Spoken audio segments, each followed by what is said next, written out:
On parle souvent de la femme libre, la femme puissante, la femme indépendante, la femme courageuse, la femme qui prend sa place, qui choisit sa vie, puis qui n'attend plus la permission de personne. Mais récemment, je me suis posé la question, est-ce que ça existe vraiment une femme complètement libre? Et j'aborde la question aujourd'hui dans mon épisode de podcast.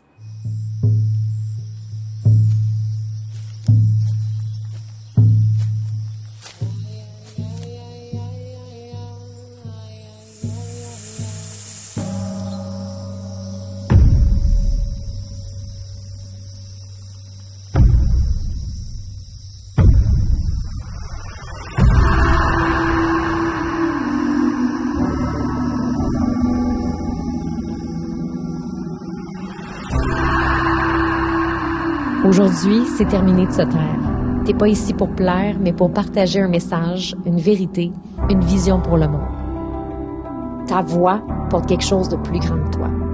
C'est une médecine puissante. Dans ce podcast, on explore la puissance de la voix féminine, celle qui guérit, celle qui dérange, celle qui allume les révolutions. Parce que tu es ici pour créer quelque chose de grand avec ta voix, pour partager ce qui est en dedans de toi. Et c'est cette voix d'origine qui peut te permettre d'avoir une vie et une entreprise en alignement avec la leader visionnaire que tu es vraiment.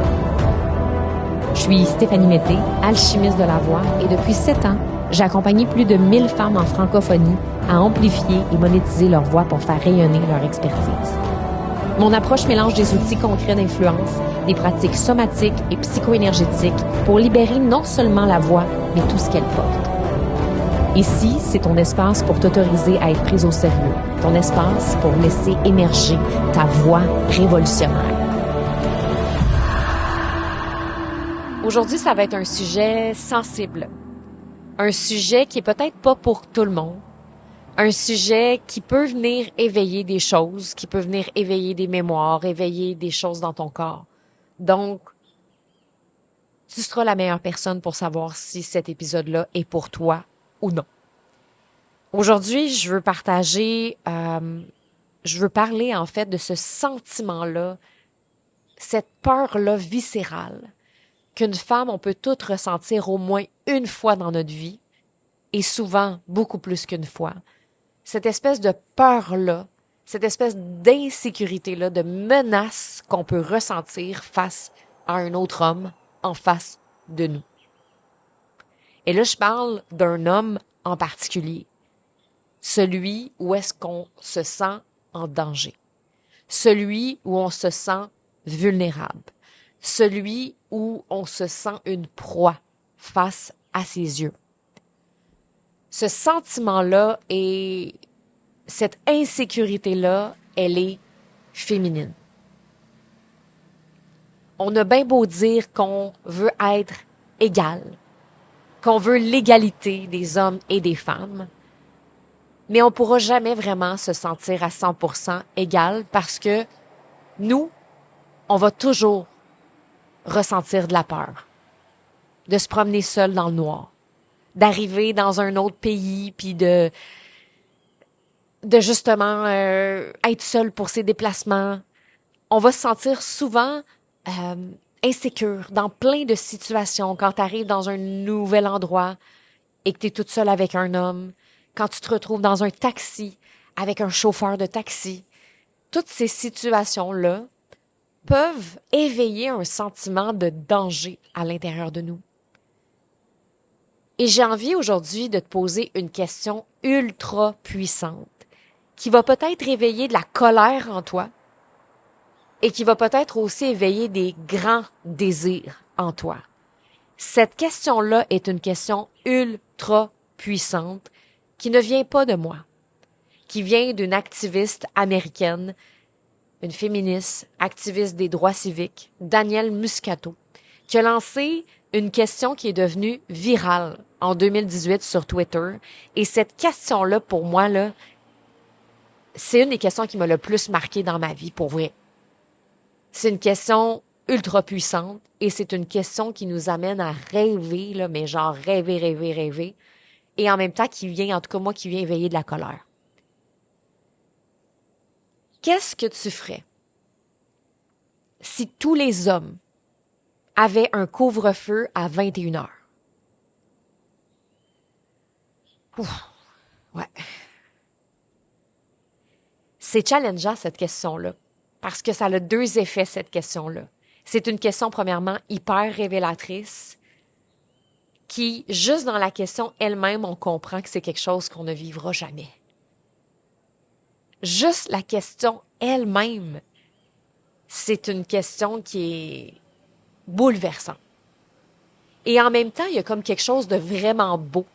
Parce que quand cette femme-là a lancé cette question-là, il y a eu des milliers de réponses de femmes qui disaient « Ah, moi, là, j'irai courir dehors après le coucher du soleil sans regarder derrière moi.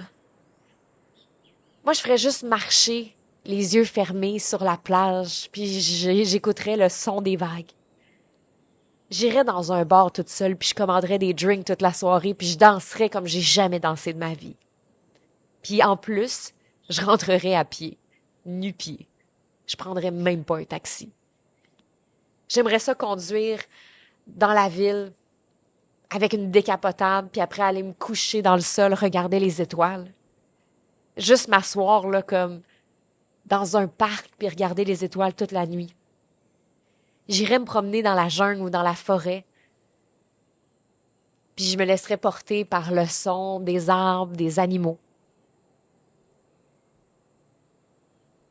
J'irais me baigner tout nu. Dans les vagues, dans la mer. Je me baignerais complètement nu.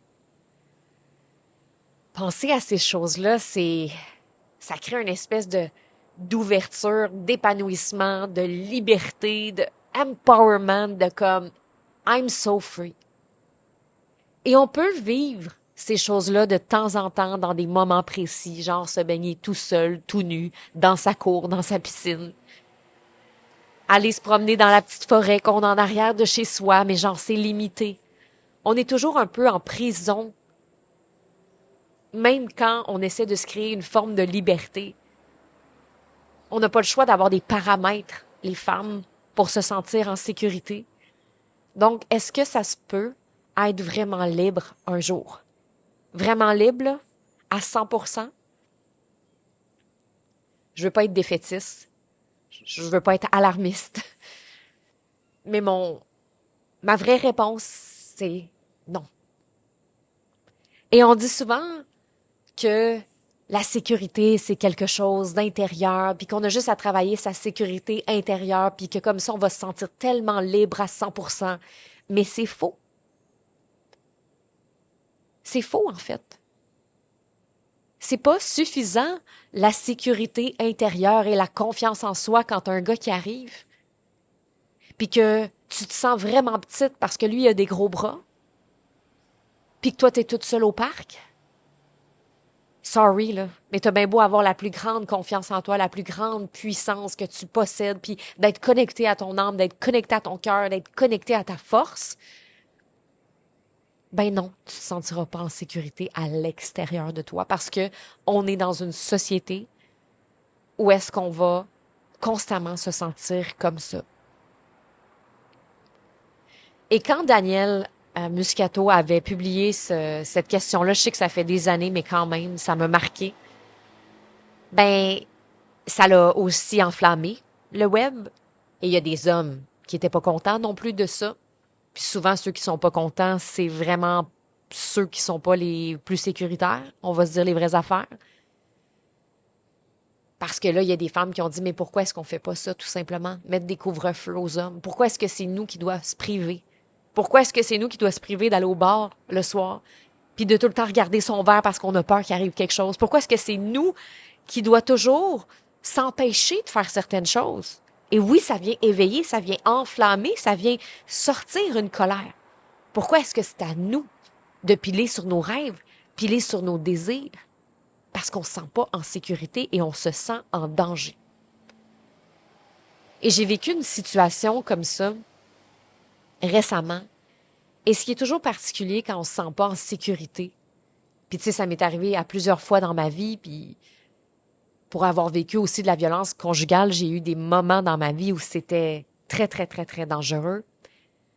J'ai fait un post, d'ailleurs récemment, où j'ai parlé, wow, OK, où est-ce que j'ai parlé que j'aurais pu être une victime d'un féminicide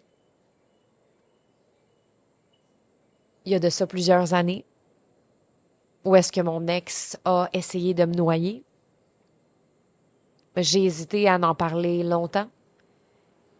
J'ai partagé ce post-là sur Instagram. Je pourrais te mettre le lien dans les notes de l'épisode parce que je veux pas approfondir cette histoire-là aujourd'hui parce que j'ai d'autres choses à livrer. Mais j'ai survécu. Puis je m'en suis très bien sortie. Mais pas mon amie. Pas mon amie. Qui elle a été assassinée. Il y a de ça plusieurs années. Et des fois, on est vraiment, vraiment, vraiment, vraiment en danger. Mais des fois, on le sait pas. Et c'est très difficile d'aller chercher la vraie réponse à l'intérieur de soi. Et c'est cette partie-là, moi, que je veux parler aujourd'hui. Et c'est pour ça que j'irai pas approfondir toute moi l'histoire que j'ai vécue. Si tu as envie de lire le post, je vais le mettre dans les notes, mais ce que j'ai le goût de te partager, c'est une histoire où est-ce que récemment, je suis allée à la plage et j'ai vécu une situation où je sais pas si c'était un vrai danger ou pas. Et c'est cette espèce de insécurité-là qui est pas claire, qui est dérangeante aussi en même temps, tu sais. Fait que je suis à la plage, puis je suis bien relax, tu sais, comme à tous les matins à la plage. Je vais souvent à la plage très, très tôt, le matin à 6 heures. Et la vérité, c'est qu'il y a personne, mis à part moi. Il y a pas grand monde à la plage. Des fois, il y a des gens qui courent, il y a des gens qui promènent leurs chiens. Mais ça a donné que ce matin-là, j'étais vraiment seule au monde, sur la plage. J'avais l'impression que la plage m'appartenait, puis je me sentais tellement libre, tellement bien. Puis là, j'allais me baigner, puis j'étais comme, oh my God, j'étais tellement bien. Puis en plus, cette journée-là, j'avais décidé de pas amener mon cellulaire parce que j'avais vraiment envie d'être en connexion avec le sable, la mer. Je me suis emmené un cahier de notes, je me suis emmené mon café sur la plage. Fait que là, j'étais en train d'écrire, puis j'avais tellement d'inspiration, puis j'étais tellement dans le flow créatif. Puis là, j'étais en train de prendre mon café, puis j'allais me baigner, puis j'étais tellement bien. Et là, il y a un gars qui arrive à la plage. Puis sur le coup, il vient me voir, puis il me dit Hey, as-tu vu un chien brun? Fait que là, moi, je dis Oui, je pense que j'avais vu un chien brun en m'en venant à la plage. Fait que j'ai dit Oui, oui, j'ai vu un chien brun. Puis il me dit Il est où? Ben, j'ai dit Écoute, je sais pas, je pense qu'il est parti à droite ou à gauche, je suis pas sûre. J'ai pas emmené mon cellulaire aujourd'hui, fait que je l'ai pas. Il dit Ah ouais, t'as pas emmené ton cell? J'ai dit Non, j'ai pas emmené mon cell. Il me dit Pourquoi? Ben, j'ai dit parce que je prends ça relax, puis j'ai vraiment envie d'être en connexion, puis je suis en train d'écrire, puis je suis bien. Il est comme, OK. Puis tu sais, il est super gentil, il est super sympathique, il me dit son prénom. Puis honnêtement, mettons de l'extérieur, tout a l'air OK. Mais à l'intérieur, je me sens pas bien. Je me sens pas bien, j'ai un sentiment de quelque chose de wrong, j'ai un sentiment de quelque chose de weird, une espèce de sentiment d'alerte dans mon corps, puis là, il y a une odeur qui monte, une espèce d'odeur de parfum. Puis là, je me sens pas bien. Je me dis, pourquoi le gars, il a du parfum à 7 heures le matin, tu sais? Bizarre. Qui sente aussi fort, tu sais? Et je regarde son poignet. Il y a comme un bracelet. Puis tu vois clairement que le gars, il sort du bar. Et c'est là que je sens que mon corps se met en état vraiment d'alerte. Et là, je me sens de moins en moins bien. Et là, je vois que le gars, qui s'appelle Daniel, c'est ça son nom, mais j'y demande son prénom, puis j'ai l'impression qu'il hésite. Fait que je trouve ça bizarre. Fait que là, tous les petits signes, là, ça devient un danger. Là, c'est long avant qu'il me... Ça prend une fraction de seconde avant qu'il me dise son nom, je trouve ça bizarre. Après, il est comme autour de ma chaise, puis là, moi, j'essaie de continuer d'écrire. Mais là, il reste là. Puis je suis comme, tu vas pas chercher le chien? Il dit, je suis fatiguée un peu. Euh, il dit, ça fait 10 minutes que je cherche, là. Mais il est comme autour de moi, puis on dirait qu'il décolle pas, puis je me sens pas bien. Fait que là, je me dis, je vais aller me baigner, comme ça, il va peut-être s'éloigner. Là, je reviens. Là, il est encore là, puis il me dit, hey, bonne journée. De l'extérieur, il n'y a rien de wrong, tu comprends? Mais là, après, j'observe qu'il s'en va s'asseoir avec un de ses amis, puis là, il y a de la grosse musique, puis je suis pas sûre, mais je pense qu'ils prennent un verre d'alcool, il est 7 heures le matin. Fait que là, c'est genre alerte rouge, alerte rouge, alerte rouge. Là, on n'est plus en mode petite alerte interne. Là, je suis en alerte rouge et là, je me sens vraiment pas bien, je ne me sens vraiment pas en sécurité et je suis toute seule sur la plage avec ces deux gars-là. Heureusement, il y a un hôtel pas loin. Fait que, tu sais, c'est aussi pour ça que je me sens souvent bien d'être à la plage le matin, même quand il n'y a pas grand monde, parce qu'il y a un hôtel le matin. Puis le staff est là, tout ça, fait que je m'en vais là. Puis je leur explique la situation, je leur dis je suis pas bien, je veux pas passer par le petit chemin pour aller chez moi, je suis pas bien, tu sais. Fait qu'il me dit ben non, pas de problème, assis-toi, puis si tu veux on peut même t'accompagner, tu sais, ils sont super gentils, puis je suis comme non non, c'est bon, je vais m'asseoir sur le bord de la plage mais comme près de l'hôtel. Puis puis c'est ça, je vais attendre quand je vais me sentir bien. Fait que je reste là assis mais genre mon corps est vraiment crispé, je me sens pas bien. Et là ben à un moment donné, je me sens genre comme tu sais là, je me sens vraiment comme une Colombo, là. Genre, je suis comme là, je suis en train de regarder, là, est-ce que les gars me voient? Là, j'essaie de me cacher en arrière d'un arbre parce que là, je me dis, je vais tourner à gauche parce qu'à gauche, il y a un chemin. Puis là, je peux repasser par un autre chemin pour m'en aller chez moi. Mais j'ai pas mon sel. Fait que, tu sais, on s'entend-tu qu'en temps normal, j'aurais appelé mon chum, j'aurais dit, chérie, viens-t'en. Mais là, j'ai pas mon sel. Fait que là, je suis là, genre, en train de regarder. Bon, les gars me regardent dessus. OK, là, ils me regardent dessus. Puis là, à un moment donné, je suis comme, OK, let's go. Fait que là, je pars à gauche, c'est la plage. Je pars avec mes affaires, mais là, genre, j'essaie d'être sur le bord de la plage pour pas que personne ne me voie. Mais surtout pas eux, en fait. Et j'espère, d'une certaine façon, qu'il y ait quelqu'un, à un moment donné, qui arrive, quelqu'un qui court, une famille, je sais pas, tu sais, genre, parce que ça nous sécurise toujours de voir d'autres personnes arriver. Et finalement, ben, je prends le chemin, je retourne chez moi, puis là, j'arrive chez nous, puis je me sens comme pognée, là, genre pognée en dedans, puis je me sens pas bien. Fait que je décide de prendre une douche dehors, parce que j'ai une douche à l'extérieur de chez moi. Puis je sens comme une espèce de purification, puis j'essaie de me libérer de quelque chose de lourd. Puis il y a plein d'affaires dans ma tête, puis en même temps, j'ai pas envie que mon cerveau décide que la plage, c'est un danger pour toujours. Et en même temps, je remercie cette partie-là de moi parce que peut-être que j'exagérais pas. Parce que des fois, les femmes, tu sais, on ressent qu'on est en danger avec certaines personnes, avec certains hommes.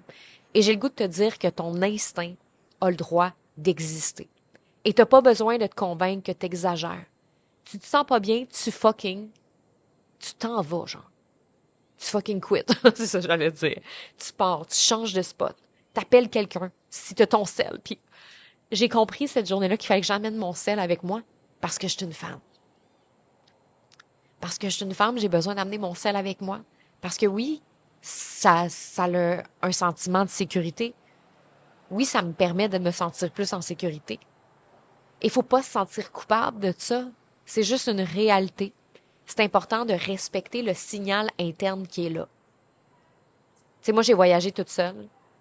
Puis, s'il y a bien une chose qui m'a aidée dans mes voyages toute seule, ça a été de justement écouter le signal. Je vais toujours me souvenir d'un moment où est-ce que j'habite chez un gars que je connais pas. J'étais beaucoup plus naïve à l'époque. Puis j'avais moins conscience du danger. Par contre, c'est là que j'ai commencé à prendre conscience, on dirait, du danger. Je suis chez un gars, il veut faire des activités, ça me tente pas. Puis je sens qu'il va aller au spa, il veut qu'on se fasse masser, je trouve ça bizarre. Et là, je le sens à l'intérieur de moi que c'est le temps que je parte de chez eux. Je le sais, c'est comme viscéral. Je dois m'en aller. Je dois m'en aller. Puis pourtant, il est gentil, il est fin. Extérieurement, il n'y a pas de danger, vraiment, là. Mais je dois quitter. Fait que je pack mes bagages, je prends mon gros pack-sac et je m'en vais. Il s'en allait travailler, je suis partie, je ne suis jamais revenue. Il y a une partie de moi qui se sentait comme un peu coupable, hein, parce que je me disais, ben peut-être que c'était vraiment un bon gars, puis il est peut-être vraiment gentil, puis j'espère que j'y ai pas fait de peine. Mais en même temps, girls, faut s'écouter. Ton instinct a le droit d'exister, puis t'as pas besoin de te convaincre que tu exagères.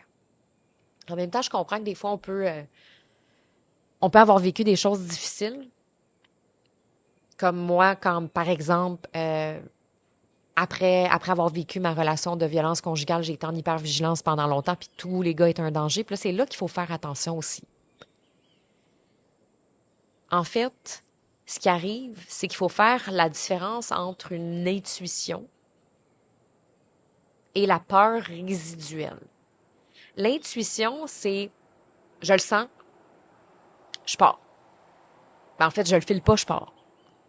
La peur résiduelle, ça, c'est plus envahissant. C'est je pourrai plus jamais faire confiance à un homme. Je pourrai plus jamais retourner à la plage. Je pourrai plus jamais aller vivre chez un homme ou je pourrai plus jamais parce que les hommes sont dangereux. Ça, c'est une peur résiduelle et ça peut se transformer en prison mentale. Et moi, je me suis sentie comme ça quand, justement, je suis sortie de ma relation de violence conjugale. Inconsciemment, je portais la croyance que tous les hommes étaient comme ça. Puis ça, ben évidemment, c'est vraiment plus de la thérapie, aller voir un psychologue, aller travailler sur ces choses-là beaucoup plus en profondeur et c'est pas l'objectif aujourd'hui du sujet. Mais en même temps, il y a vraiment une différence entre l'intuition puis la peur résiduelle qui est causée par un trauma ou qui est causée par une situation qu'on a vécue puis là, on n'est plus capable de le revivre. En même temps, c'est super important de respecter son système nerveux. On se sent en danger, on se sent pas en sécurité, ben on n'y va pas. Et c'est important de respecter son signal interne, mais aussi d'être aidé en parallèle si on sent que ça devient quelque chose de répétitif puis qu'on n'y arrive plus. Et moi, ce que je trouve important de mentionner, c'est que le but, c'est pas d'être en mode je dois être courageuse, OK? Parce que ça, c'est souvent les femmes, on se dit je vais être courageuse, je vais y aller, je vais y retourner. Tu sais, comme là, je te parle par exemple de la plage, mais après, j'ai eu cette espèce de sentiment-là de je peux-tu retourner à la plage à 6 heures du matin, tu sais? Parce que la vérité, c'est qu'à 8 heures, il y a du monde à la plage. Il y en a des gens. Mais est-ce que je peux y retourner à 6 heures? Est-ce que c'est vraiment sécuritaire pour moi d'y retourner très tôt? En même temps, ça me crée une espèce de frustration parce que je me sentais tellement libre, tellement seule, toute seule à 6 heures, mais je suis une femme. Et là, je peux pas juste être en mode je dois être courageuse, je dois être forte, je dois me prouver que je suis capable. C'est important et le système nerveux fonctionne comme ça, de montrer à ton corps que tu peux revenir à un endroit, mais le faire avec intelligence et conscience. Parce que quand tu te bats, you fight. Donc, c'est un mécanisme de survie, le fight. Si j'y vais en conscience avec mon corps, puis que, premièrement, je reconnais mon corps. Je reconnais la sensation qui est là. Je reconnais la sensation de je me suis pas sentie en sécurité. Et là, je veux montrer à mon corps que je peux revenir à cet endroit-là, mais le faire avec intelligence. Donc, peut-être que la prochaine fois que je vais y aller, ben, je vais emmener mon téléphone. Je vais marcher dans un chemin où il y a des gens. Je vais aller m'asseoir juste en avant de l'hôtel. Comme ça, je vais me sentir en sécurité au lieu d'aller toute seule dans mon coin. Peut-être juste ces éléments-là vont me redonner du pouvoir puis faire que je vais me sentir en sécurité. Puis tu sais, ça peut arriver n'importe où, hein. Parce que moi, ça m'est arrivé au parc Mont-Royal à Montréal où est-ce que il y a un gars bizarre qui est venu m'aborder puis je me sentais pas bien. Puis j'aurais pu y retourner après. Mais c'était pas ce que je voulais. Mais en même temps, je voulais pas être en mode je suis courageuse, j'y retourne, let's go. Non. C'est que je veux montrer à mon corps que c'est OK, que je peux y retourner, mais en conscience. Et je pense que ça, c'est important en tant que femme de comprendre qu'on pourra jamais être libre à 100%, même si ça fait mal. Même si ça fait de la peine. Même si j'aimerais tellement ça, des fois, me dire que oui, les hommes dangereux ont un couvre-feu à 9 heures. Parce que je serais super à l'aise de me retrouver dans un parc étoilé si je savais que tous les hommes qui étaient là étaient bienveillants puis étaient extraordinaires. Mais c'est qu'on le sait jamais et je le saurai jamais non plus si les deux hommes que je t'ai parlé, que ce soit le gars à la plage ou que ce soit le gars avec qui j'avais habité quand j'étais partie en France avec mon sac à dos, je le saurais jamais si ces gars-là, c'était des bons gars pour vrai. Même si ma petite voix en dedans de moi me dit des câlisses. Tu comprends? Et c'est important de s'écouter parce que c'est ça aussi qui fait qu'on continue de vivre. De vivre. Parce que des fois, il y a des femmes qui me disent, est-ce que Steph, tu voyagerais encore toute seule aujourd'hui? La réponse est définitivement oui. Moi, j'ai voyagé plusieurs fois toute seule dans ma vie, en France, à Hawaï, avec mon sac à dos. J'étais jeune, j'étais naïve, puis j'étais pas mal plus cute. Non, je suis plus cute aujourd'hui. Mes façons de parler, j'avais pas la même conscience que j'ai aujourd'hui. C'est comme si aujourd'hui je réalise à quel point les femmes, on est en danger. Puis quand j'étais jeune, je le réalisais pas. Je faisais du pouce. Oh my God. Puis moi, je suis pas mère aujourd'hui, là. Puis des fois, j'ai des mères, des amis à moi qui me parlent de leurs filles, puis de leur comportement, puis je me retrouve en tant qu'ado, puis je suis comme, ouais, moi aussi, je faisais ça. Puis je comprends pourquoi elles font ça. Et j'ai une de mes amies l'autre fois qui m'a dit, c'est intéressant de parler avec une femme qui a pas d'enfant parce que elle m'a dit, j'ai remarqué une chose. Elle dit, quand je parle avec des mères, avec des amis à moi qui ont des enfants, puis que je leur dis, mettons, ma fille est allée faire telle affaire, ils sont toujours, oh my God, je peux pas croire que ta fille est partie toute seule, puis elle a fait ça, puis ta. Puis elle dit, quand je parle avec toi, vu que t'as pas d'enfant, tu me dis toujours comment toi tu te sentais adolescente, puis ça aide en tabarouette. Parce que c'est comme si je suis capable de me mettre dans la peau de ma fille, alors que sinon je suis dans mon insécurité de mère. Fait que, n'hésitez pas les filles à venir me jaser. N'hésitez pas à venir me jaser. Mais ouais, je trouve ça important. Je trouve ça important que on s'empêche pas de vivre. Puis moi, je m'empêcherai pas de vivre. Je m'empêcherai pas d'aller à la plage. Je m'empêcherai pas de voyager seule. Je m'empêcherai jamais de ça parce que si je m'empêche de tout ça, c'est comme si je m'empêche de vivre et que je donne mon accord à cette espèce d'oppression-là, de sensation-là, qu'on peut ressentir. Puis c'est comme si je donnais raison à ces hommes-là qui veulent nous faire sentir comme ça. Donc jamais, jamais, je vais arrêter de vivre. Par contre, je vais toujours vivre en conscience. Je vais toujours vivre en écoutant cette voix-là qui me dit, décalisse, va-t'en de là, you need to leave right now, peu importe la voix, en quelle langue, que ce soit la voix de la femme sauvage, la sage, peu importe. Quand c'est votant, c'est votant. Puis après, même si c'est comme, ah, c'est ça, parce que j'ai eu un trauma, just get the fuck out, OK? Genre, tu te sens pas bien, tu t'en vas, tu te poseras des questions quand tu seras dans ta chambre d'hôtel, tu te poseras des questions quand tu seras dans le bureau de ton psy, tu te poseras des questions quand tu seras dans un cercle de femmes, comme, c'est bien correct. Mais c'est pas le temps de se poser des questions quand on est en sensation et en sentiment de danger. Quand on sent l'alerte, on s'en va. Donc, j'avais le goût de partager ça, puis je le sais que c'est vraiment un sujet qui est délicat, mais en même temps, c'est que je suis un peu tannée d'entendre des phrases que je vais te dire comment faire pour être libre à 100%. Quand j'entends des coachs dire, ah, je vais te montrer comment te sentir libre et en sécurité à l'intérieur de toi, et tu vas voir, tu vas être tellement en sécurité que tu vas être libre à 100%. Écoute, la seule façon que je pourrais me sentir libre à 100%, c'est avec ce couvre-feu-là. C'est si on vivait ensemble, les femmes, sur une île déserte, puis qu'on savait que il y a juste nous qui est là, tu sais. Et encore là, ça se pourrait que je me sente pas en sécurité avec d'autres femmes qui sont là. Et là, ça, ce serait un autre sujet. Et aujourd'hui, l'épisode, hein, c'était vraiment pas pour parler contre les hommes, c'était vraiment pas ça. Puis je parlais d'un type d'homme en particulier. Je parlais de ceux qui utilisent leur force contre les femmes. Je parlais vraiment de ces hommes-là qui sont mal intentionnés et non de ceux qui nous élèvent et non de ceux qui nous protègent et non de ceux qui font qu'on se sent en sécurité et je veux les remercier aussi. Parce que avoir cet homme-là,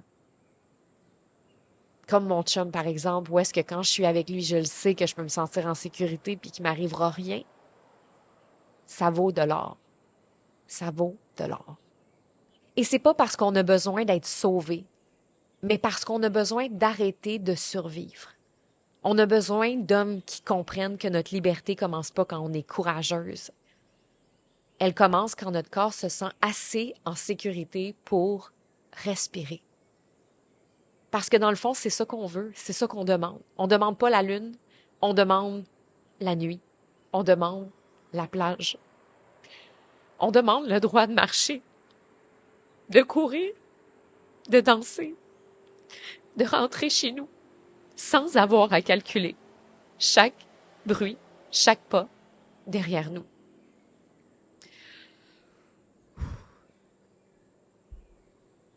Et peut-être que c'est là que ça commence, la vraie révolution des femmes. Quand une femme peut habiter le monde sans devoir constamment se protéger de lui. Et peut-être que ce sera ça mon rêve toute ma vie. Qu'une femme puisse habiter le monde sans devoir constamment se protéger de lui. Et j'ai envie de croire que c'est possible. Parce que l'espoir, c'est un sentiment qui peut déplacer des montagnes, qui peut faire en sorte qu'on bâtit un monde meilleur ensemble. Et peut-être que la vraie révolution féminine, ça commence là. J'aime croire qu'un jour, la femme va pouvoir habiter le monde sans devoir constamment se protéger de lui. J'aime nourrir cet espoir-là, ce rêve-là, ce désir-là, parce que je trouve ça beau, puis que ça m'inspire. Merci d'avoir écouté cet épisode-là. Je comprends que c'était très chargé comme épisode, puis en même temps, je regrette pas du tout de l'avoir fait, parce que je pense sincèrement que ce message-là était nécessaire. Et n'hésite vraiment pas de venir me déposer ce qui est monté pour toi, parce que je suis convaincue qu'il y a des choses qui sont montées, que ce soit sur Instagram, que ce soit sur Messenger. N'hésite pas à venir me partager ce que cet épisode-là est venu éveiller en toi, parce que tu veux pas rester toute seule avec ça. Et ça va me faire plaisir de t'écouter.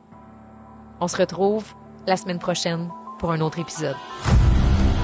Cet épisode-là a éveillé quelque chose en toi, t'a fait vibrer, viens me le dire. La meilleure façon de le faire, laisse un 5 étoiles sur Apple Podcasts et écris ton témoignage. Mais surtout, partage-le.